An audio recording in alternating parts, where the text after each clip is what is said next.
fencing is about my second highest on my priority list. I do use all outside 4-wire perimeter fences just because of the winter time and trust with electric fences in the winter.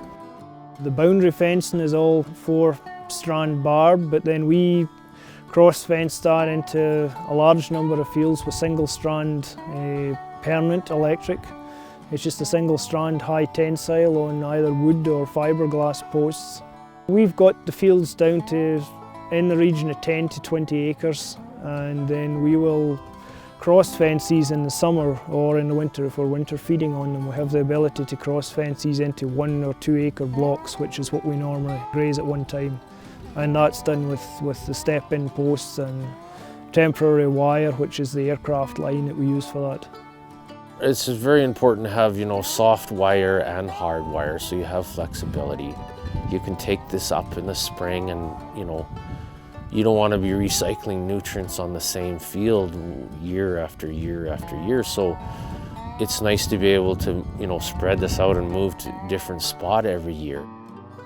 Or more permanent temporary fences, we generally use a 1-wire, either barbed wire or high tensile as our center dividers, and we tend to put them a little higher than we would normally our fences, just because in the winter with the snow load, those fences will end up quite low. So if you put them high to start with, you'll be in better shape. We take our swather in the fall and cut the lines in then. We have a triple delivery, so we put all the corn to one side. And so then that's actually like a swath graze, that line.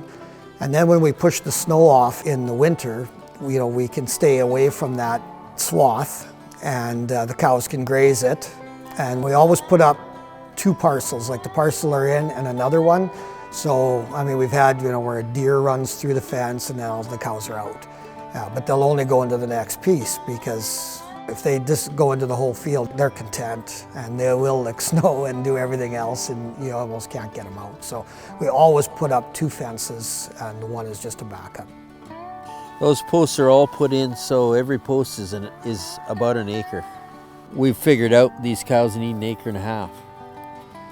So one day the post goes straight across, and then the next day it angles down. You go 2 posts on one side, 1 on the other. It's another way to be adaptive. You can feed 1 acre, 1.5 acres, 2 acres. If we wanted to take off for the weekend and feed 4 acres, you just walk down farther and put the same amount of wire up. You just walk a little farther in between. Doesn't really take any more work. We'll build a new fence ahead, and then we pull the old one out and skip it ahead and build the next one the same day. And we always have an insurance backup fence in case they get through on us. And you always have an extra day of feed sitting ahead of you. When we fence, we try to fence the direction of the swath, and we do that mainly to reduce waste and maximize the ability for the animal to get the entire swath. So we'll run our fence down the middle, or 40% of the swath, so that the cows actually have to reach under the fence to pull the triticale away. We used to run fence 1/2 mile, one end to the other. So when you moved the fence, you'd just go move it over 1 row, and you could feed 1 acre by doing that. But you got to walk 1 mile to do that. This, you put the posts in the fall and pick them up in the spring, and the day-to-day stuff through the winter gets a lot quicker.